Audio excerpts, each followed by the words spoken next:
你就係情報員？正是在下。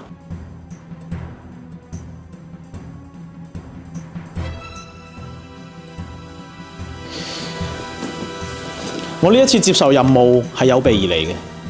你睇我手上呢個水杯，表面上係一個水杯，實際上佢係一個鬚刨。即使我接受任務嘅時候，都可以神不知鬼不覺咁剃鬚。至於呢個表面上係一支測溫槍，實際上佢係一個風筒。咁樣我就喺任務中保持好自己嘅形象。嗱，仲有呢個。嗱，我真係好想知道咧，似你啲咁犀利嘅情報員用嘅係咩槍咧？可唔可以借嚟睇下？講出嚟唔怕你笑，我用嘅唔係槍，槍我唔係好在行，我最在行嘅係監視。監視？冇錯，就好似我哋呢啲高級情報員，一般都唔使同人哋火拼，而係要傳遞消息。嗱，就好似呢部 Vivo X300 Pro 手機。冇錯。監視對象喺對面樓喎，咁都影到？你都係太後生啦，唔知道呢部手機有2億像素長焦鏡頭同埋長焦增距鏡。只要將佢哋組裝埋一齊，就可以神不知鬼不覺咁監視佢哋。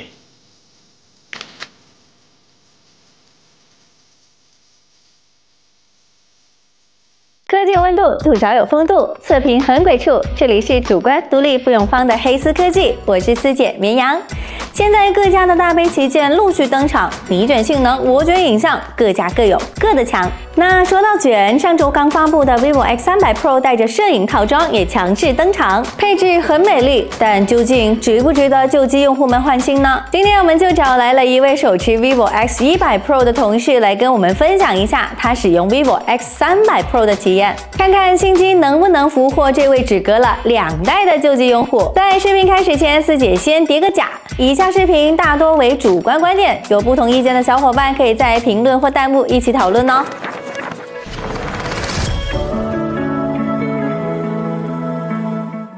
先来看外观设计，跟 X100 Pro 相比 ，X300 Pro 背面的镜头 Deco 没啥变化，正面改为了直屏设计。虽然2台手机的尺寸差不多，但由于微曲屏和直屏设计不同 ，X300 Pro 肉眼看会稍微小一点。至于手感 ，X300 Pro 的 R 角做的比较圆润，握持手感还是很不错的。不过微曲屏最大的优势就是边缘过渡很自然，就看大家更喜欢哪种设计了。屏幕部分 ，X300 Pro 配备的是一块6.78英寸的高刷屏，实际播放视频来看，画面色彩通透自然，观感不错。实测手动最高亮度是879尼特，全局激发亮度有2194尼特。再去户外拍摄也不怕看不清手机显示内容。在护眼方面 ，X300 Pro 配备了全高频和全低息护眼方案，护眼这块做得比较充分。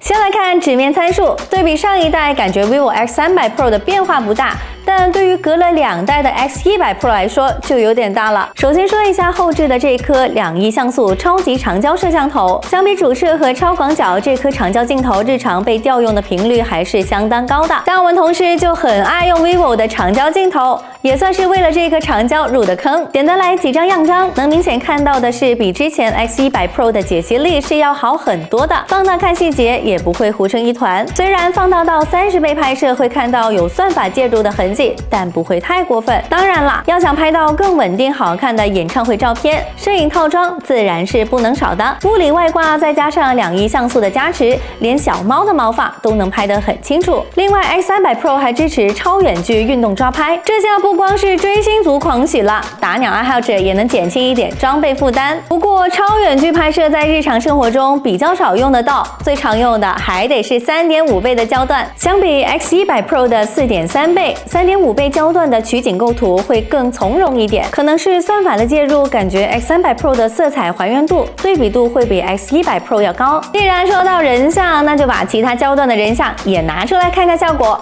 vivo 的人像算是有口皆碑了，主打一个原片直出，从24毫米到135毫米，5个常用的人像焦段都给你安排的明明白白。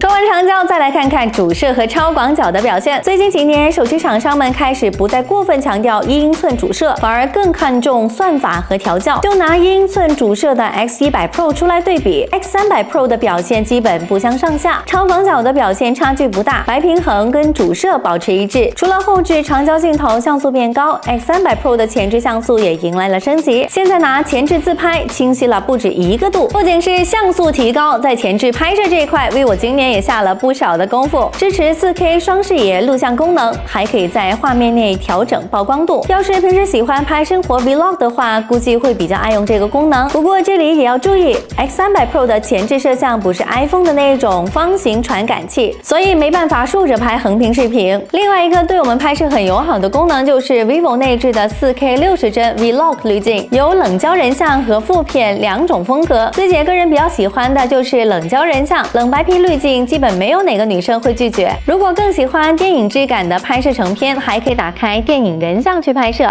借助长焦的虚化来拍到一些唯美的镜头，就像这样。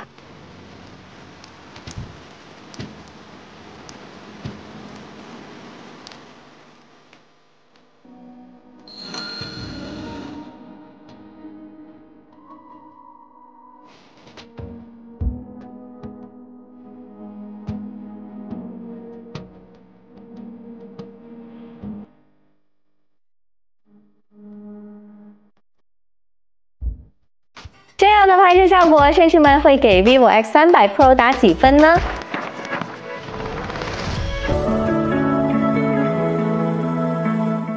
来到性能 ，vivo X300 Pro 搭载了天玑9500处理器。相比去年的9400，今年的天玑出招会稍微保守一点。惯例打开性能狗，半小时原神须弥城跑图，平均帧率是61帧，基本是一条直线，功耗4.32瓦，画面全程流畅，机身温度在接受范围内，不会很烫手。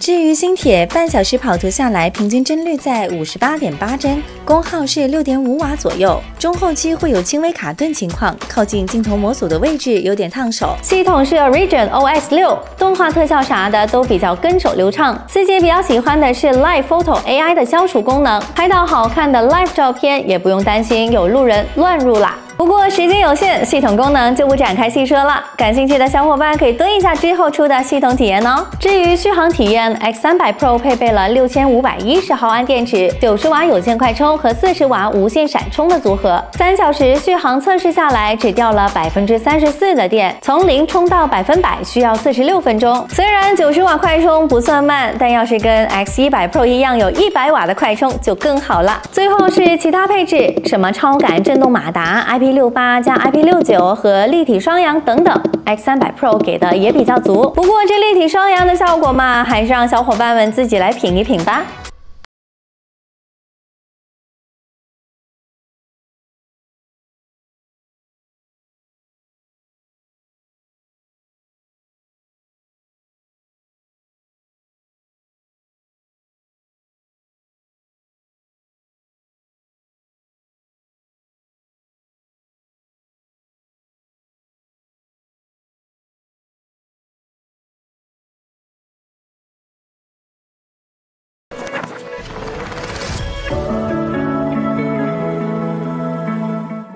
近2年能明显感受到手机厂商在长焦影像、AI 体验、系统流畅等部分狠发力啦。但是 vivo 也找到了影像新发展的方向，那就是2亿像素和长焦增距镜，利用自身算法和芯片强大算力做支撑，让自家的 X 系列朝着演唱会神机方向狂奔。对于追星族或者喜欢看演唱会的朋友来说 ，vivo 的这个做法无疑是减轻了他们的装备负担。除了硬件升级，功能也新增了不少的玩法，尤其是新增的视频滤镜，也让 X300 Pro 的视频拍摄变得更加有意思。综合来看 ，vivo X300 Pro 的升级不算非常大，虽然配置够全、够实用，硬件升级也比较到位。但如果没有升级长焦拍摄的需求，那 X300 Pro 对只隔了2代的旧用户来说，吸引力可能一般。相对来说 ，vivo X300 Pro 会更适合有超远距摄影需要和喜欢原片直出的小伙伴。好了，本期 vivo X300 Pro 体验视频就到这里，欢迎大家在评论和弹幕留言讨论。微微四姐在线求点赞、求关注、求转发，谢谢各位绅士能够看到最后，我们下期再见，拜拜。